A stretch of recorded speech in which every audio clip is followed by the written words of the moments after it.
Do not divide things into good and bad. വളരെ സിമ്പിളായിട്ട് പറഞ്ഞാൽ ഇത്രയേ ഉള്ളൂ. നമ്മുടെ ജീവിതത്തിൽ സംഭവിക്കുന്ന എല്ലാ കാര്യങ്ങളെയും നമ്മൾ വിലയിരുത്തേണ്ട ആവശ്യമില്ല.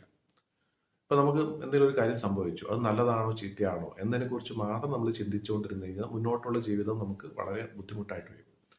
അതേപോലെ തന്നെ നമ്മൾ കാണുന്ന ഓരോ വ്യക്തിയും അവർ ചെയ്യുന്ന ഓരോ പ്രവൃത്തിയും നല്ലതാണോ ചീത്തയാണോ എന്നതിനെക്കുറിച്ച് നമ്മൾ തീരുമാനിക്കേണ്ട ആവശ്യമില്ല. സംഭവിക്കുന്ന എന്തായാലും സംഭവിച്ചുകൊണ്ടിരിക്കുകയാണ്. നമ്മൾ നമ്മുടെ കർമ്മം ചെയ്യുക എന്നുള്ളതാണ് വളരെ പ്രധാനം.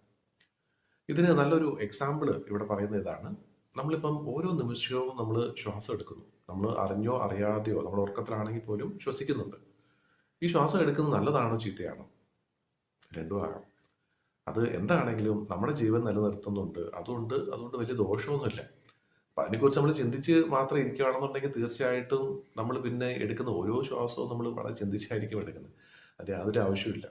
എന്ന് പറഞ്ഞ പോലെ സംഭവിക്കുന്ന കാര്യങ്ങളെക്കുറിച്ച് നമ്മൾ ചിന്തിക്കേണ്ട ആവശ്യമില്ല എന്ന് പറയുന്നില്ല. പക്ഷെ അനാവശ്യമായിട്ട് ചിന്തിച്ച് നമ്മുടെ സമയം കളയേണ്ട ആവശ്യമില്ല. അത് തീർച്ചയായിട്ടും ആളുകളെ നമ്മൾ വിലയിരുത്തുന്നതിൽ പലപ്പോഴും നമുക്ക് തെറ്റുപറ്റാറുണ്ട്. നമ്മുടെ ഒരു കാഴ്ചപ്പാട് ഒന്നാണ്. അവര് മറ്റൊരു രീതിയിൽ പ്രവർത്തിക്കുമ്പോൾ പിന്നെ അവര് മോശമാണ് എന്ന് നമുക്ക് തോന്നും. ആ വ്യക്തി അത് അറിയുന്നുണ്ടാവില്ല. പക്ഷെ അവരെ കാണുന്ന എല്ലാ നിമിഷവും, എല്ലാ പ്രാവശ്യവും നമുക്ക് ഒരു മനസ്സിൽ ഒരു ഒരു നെഗറ്റീവ് ആയിട്ടുള്ള ഒരു ഫീലിംഗ് തോന്നിയേക്കാം. അങ്ങനെ ആ ഫീലിംഗ് തോന്നുന്നത് ശരിക്കും നമുക്ക് മാത്രമാണ്, വേറെ ആർക്കും അല്ല. അപ്പൊ അതുകൊണ്ടുള്ള ദോഷവും ശരിക്കും നമുക്ക് തന്നെയാണ് സംഭവിക്കുന്നത്. അപ്പൊ ആളുകളെ കുറിച്ച് നമ്മൾ വിലയിരുത്തുന്നത് ഒഴിവാക്കുക. പരമാവധി ഒഴിവാക്കുക. ആ വിലയിരുത്തുന്നത് തീർച്ചയായിട്ടും നമുക്ക് ആവശ്യമുള്ള സാഹചര്യത്തിൽ തീർച്ചയായിട്ടും നമുക്ക് ഉപയോഗിക്കാം. പക്ഷെ എപ്പോഴും എല്ലാവരെയും നമ്മൾ വിലയിരുത്തേണ്ട ആവശ്യമില്ല.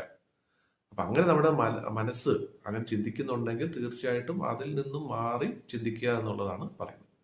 അപ്പം നമുക്ക് ചെയ്യാനുള്ള കാര്യങ്ങൾ എന്തൊക്കെയാണെന്നുള്ളത് നമുക്കറിയാം ജീവിതത്തിൽ. തീർച്ചയായിട്ടും നമുക്ക് വിജയം നേടണം എന്നുണ്ടെങ്കിൽ പല കാര്യങ്ങൾ ചെയ്യേണ്ടതായിട്ട് വരും.